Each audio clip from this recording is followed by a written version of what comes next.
مشرق وسطیٰ میں دم توڑتی صنعت و تجارت کو بچانے کے لیے اور دنیا کی معیشت کو اس عالمی بحران سے نکالنے کے لیے پٹرولیم مصنوعات کی قیمتوں میں استحکام اور مناسب پرائس اسی صورت ممکن ہے کہ امریکہ ایران جنگ بند ہو جائے، اسٹیٹ آف ہارمز کھل جائے اور ایران کو آگے بڑھنے کا، اپنے ملک میں امن قائم کرنے کا، اپنے ہارمز کو مناسب طریقے کے ساتھ ایک انڈرسٹینڈنگ کے ساتھ خطے کی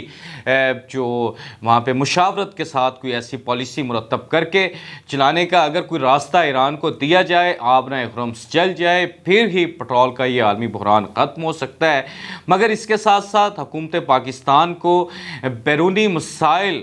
کو بھی مد نظر رکھتے ہوئے اندرونی جو ہماری معیشت کے مسائل ہیں، عام آدمی کی قوت خرید ہے، پاکستان کی کمزور صنعت و تجارت ہے، ٹیکسوں کے بھاری ٹیرف ہیں، ان کو بھی دیکھنا چاہیے اور ان کو دیکھتے ہوئے پٹرول پر جو لیوی ہے، ٹیکسیز ہیں، وہ کم کر دینے چاہیے وزارت خزانہ کو، وزیر اعظم پاکستان کو اور خصوصی طور پہ ڈپٹی وزیر اعظم پاکستان اسحاق ڈار